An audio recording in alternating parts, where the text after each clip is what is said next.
So, one thing that has always annoyed the bejeebers out of me is whenever I hear some people, I'm not going to tell you what persuasion they're from, I don't know entirely all the time, but will suggest that people, or they've never heard a good counter-argument against abortion, or at least particularly from Christians sometimes, without them invoking God or religion or something of the other.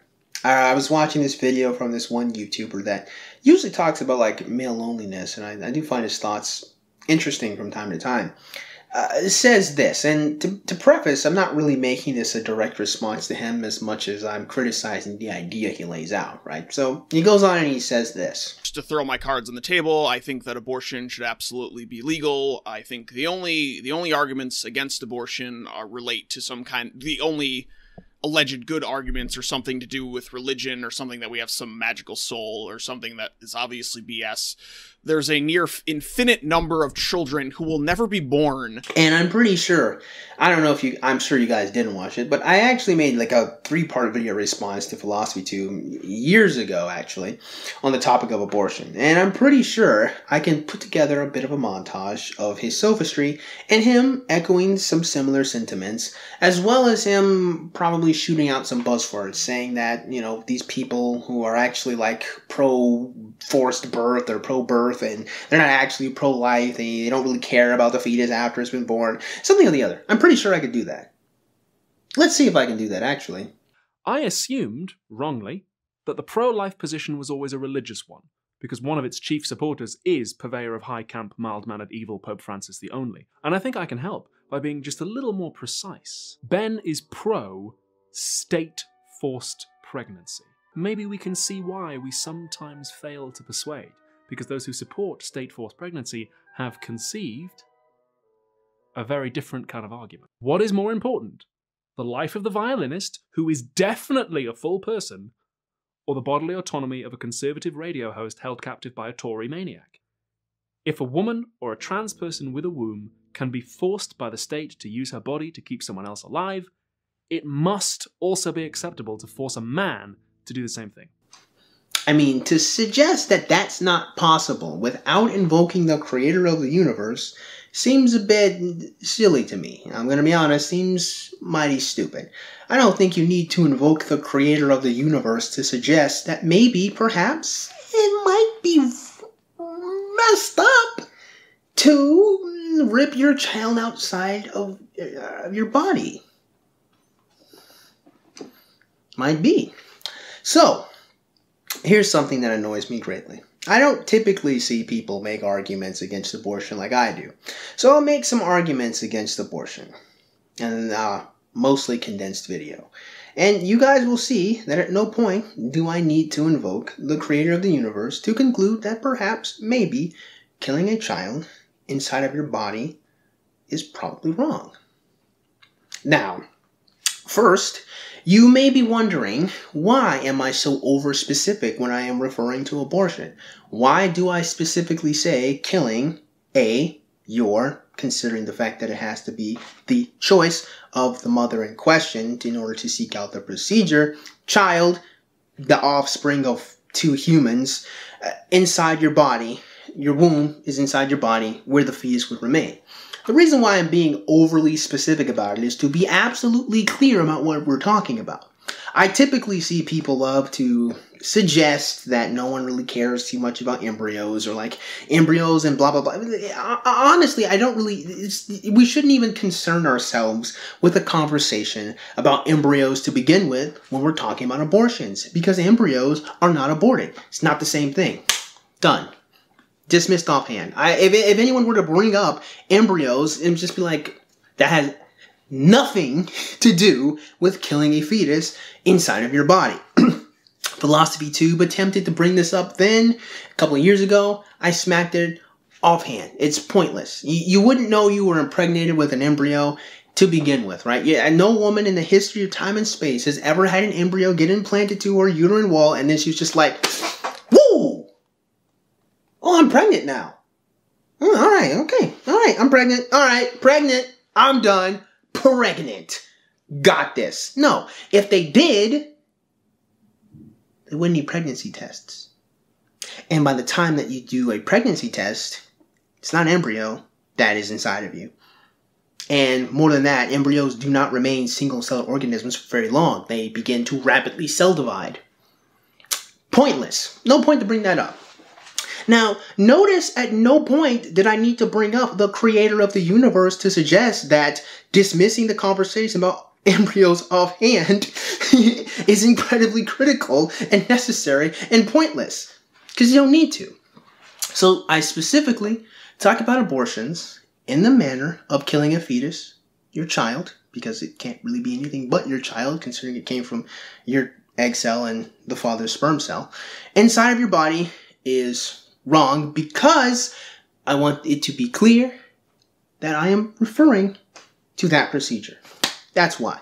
And you have to start there first, because I see people try to be all weasels and stuff, like I said in that old Philosophy 2 video I responded to years ago, where they start talking about embryos as if they matter. So, let's get to the next section here. A simple argument against abortion, I feel, can be worked in probably a real simple argument format. A really simple argument format, philosophically, would be premise 1, premise 2, conclusion. Premises being true statements about something, or statements that, if true, would then conclusion, an argument to be true. So you have two forms of an argument, for the most part. You actually have numerous ones, but for the simplicity of this conversation, you'll have a valid argument and a sound argument. Now, a valid argument is an argument that is true if all of the premises are true, which means if one of the premises or two of the premises are not correct, it doesn't technically mean the conclusion can't be correct, but the argument to get to said conclusion cannot be correct. So, valid means that if this is true, this argument makes sense. Sound means all of the premises are true and thus this is correct. So that's basically, again, there's numerous different ways the argument can be formed and categorized. Valid, sound, to be simple, is what we're going to use today. If we're going to use a really simple argument, premise 1 to premise 2 to conclusion, it would be, to me, pretty simple with this. A fetus is a human, and killing a human is wrong, which is a premise we all mostly agree with. Without just cause, most people, at least in America, don't think that it's okay to just indiscriminately kill humans. Fetuses are humans. Now, to defeat that premise, you must argue that a fetus is not a human, as some people would say. Now, of course, this is not an argument, or this is not any, you can't really respond against this in any rational way, because it is irrational. In fact, I'll show you just how irrational it really is. Dear viewer, I would wager, I would assume that probably, perhaps 99% of you have never in the history of your life ever asked yourself this question. What kind of fetuses do pregnant dogs carry? I bet you've never in the history of your tenure here on this plane of reality ever once said to yourself, I wonder what kind of organism is inside this chicken egg?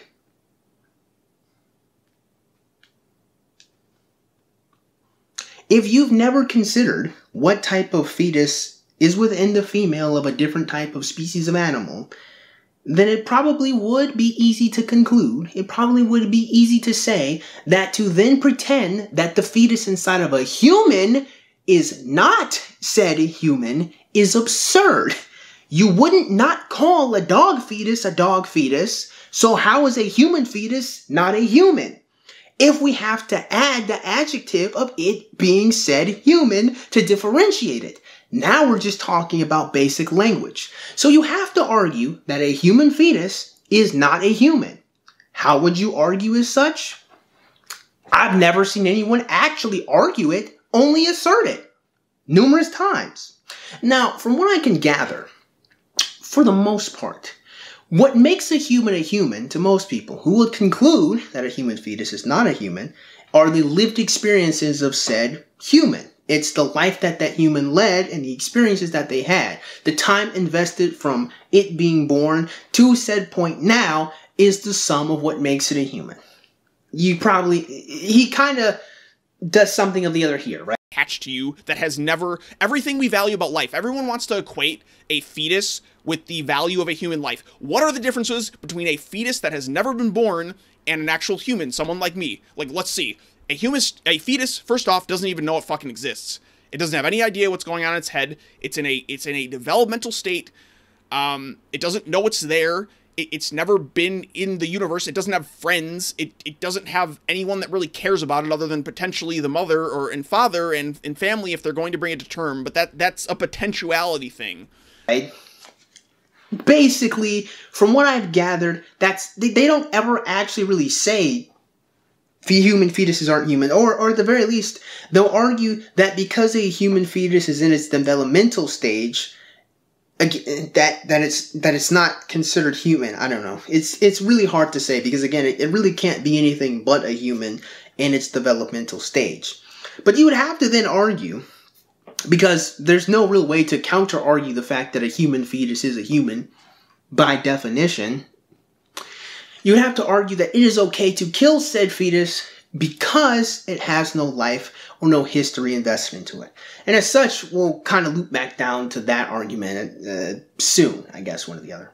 But the first premise is, human fetus is human.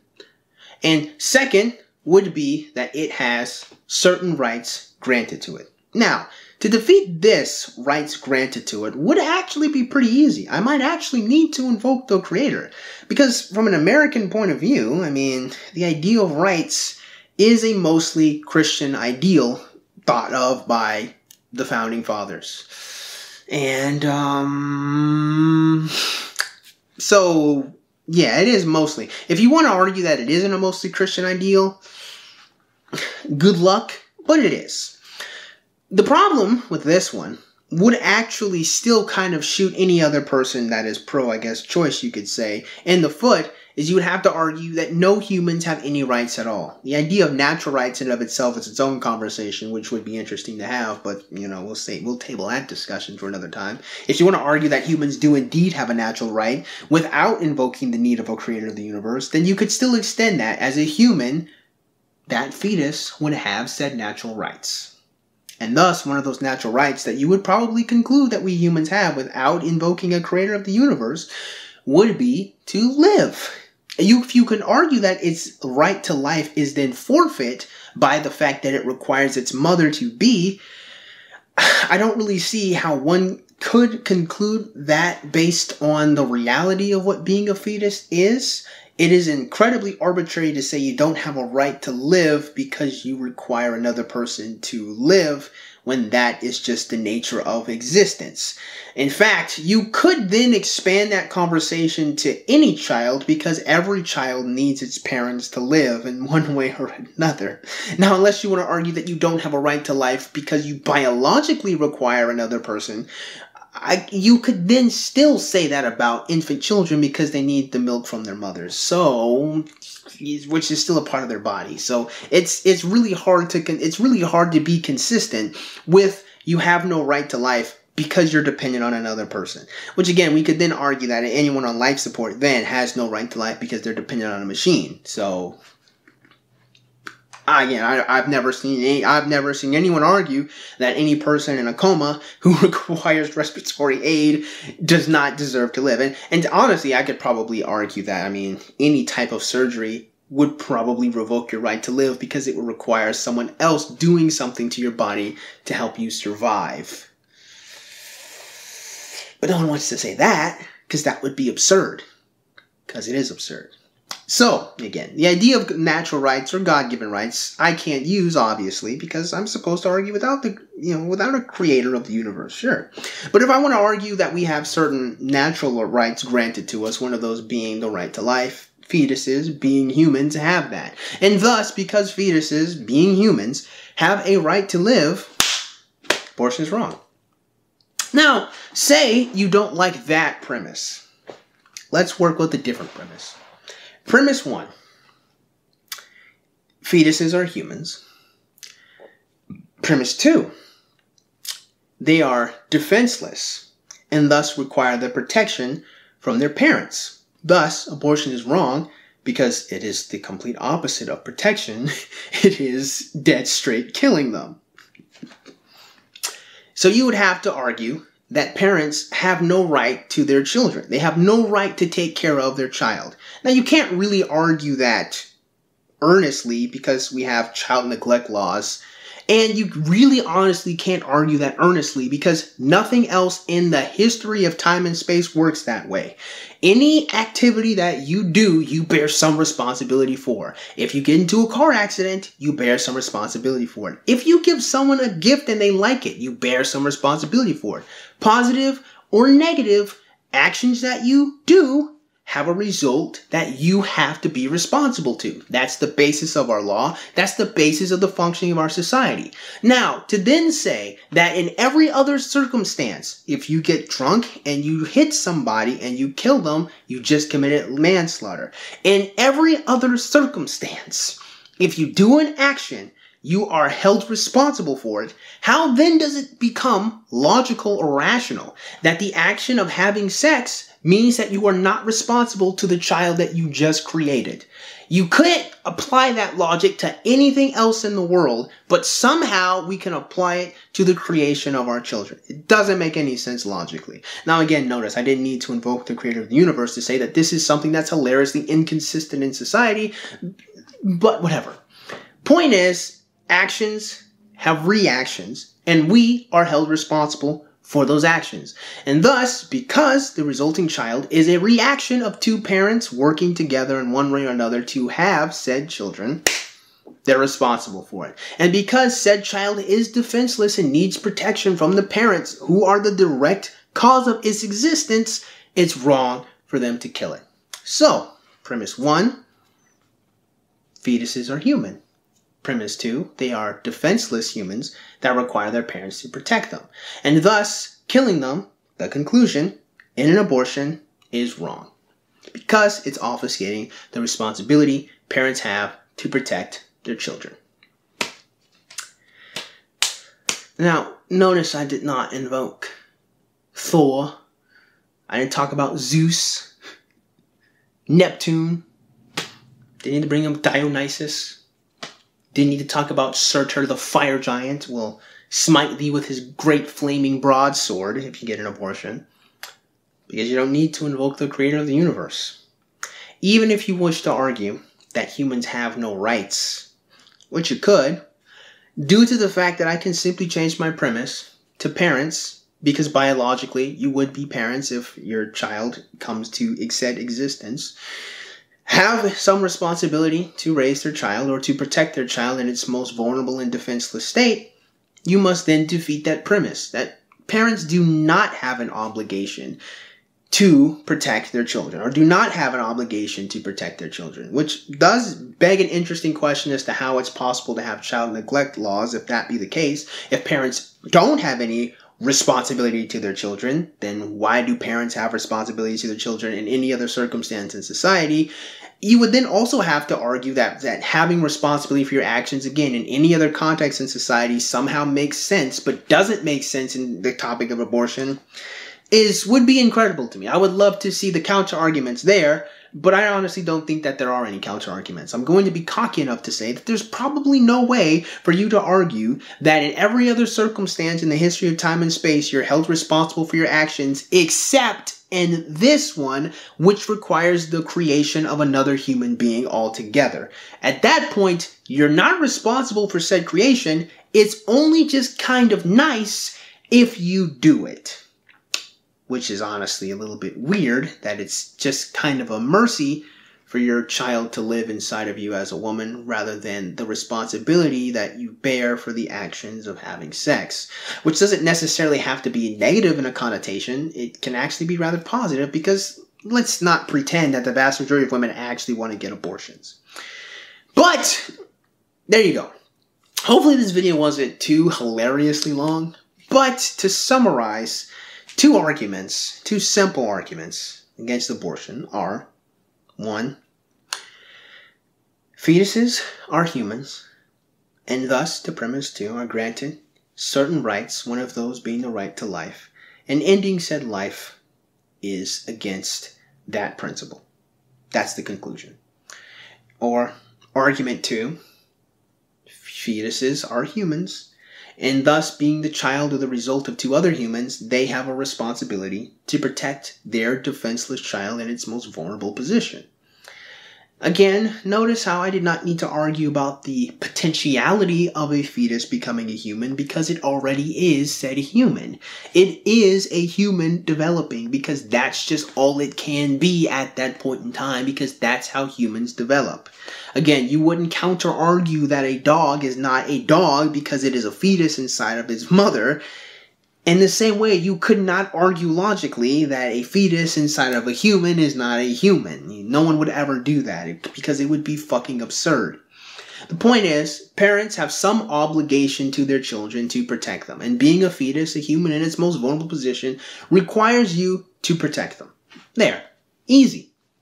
Easy arguments. And honestly, I could actually probably craft a lot more. There's probably a lot of different reasons as to why the topic of abortion is really, really goofy and silly.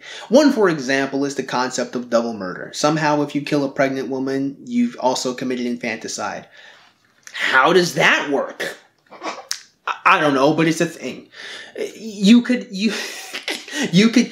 stab a woman through her stomach to her child, and that would be infanticide, even if she was on her way to an abortion clinic that she was 5 minutes away from. How does that work? The point is, the concept of abortion is actually hilariously inconsistent, or at least infanticide as a concept is a bit inconsistent when you start talking about abortions in general.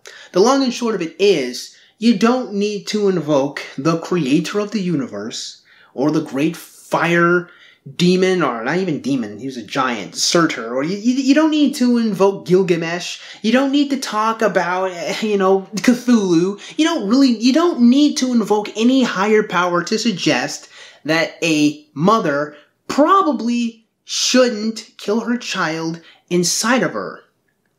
Especially because she doesn't want it. When she knew full well prior to engaging in sexual acts that is a consequence of its result. Now, again, some people would like to argue that you can obfuscate the responsibilities of sex because you didn't intend for a child to be created. But again, no, that just doesn't even work in just time and space. Like, willing or not desiring children does not stop sperm cells from trying to hit egg cells. So even if you didn't intend for it to happen and it still occurs, you're still responsible. When you drink and when you drive drunk, you don't intend to go run into a power line and knock it down and knock out the power, but that's what happens. You're not obfuscated from responsibility because you didn't want the result that happened based on your actions. It doesn't work like that anywhere else in time and space and in history. But for some reason, it works like that with abortions. It's absurd. Doesn't make any sense. So in conclusion, again, you don't need to bring up God to suggest that maybe, now just maybe, women shouldn't kill their children inside of them. They're in their most defenseless position ever. I don't even think it's reasonable or even necessary to argue about its potentiality. At present, it is the most defenseless a human could ever be. And to kill it, because you don't want to take care of it, seems a bit off-base to me. So that being said, I sure hope you guys got something out of today's video. And if you did, man, go ahead and click the like button. Make sure you go and click that subscribe button. Comment in the comment box below. And as always, you guys have yourselves a great day. I'll see you cool cats soon. Adios.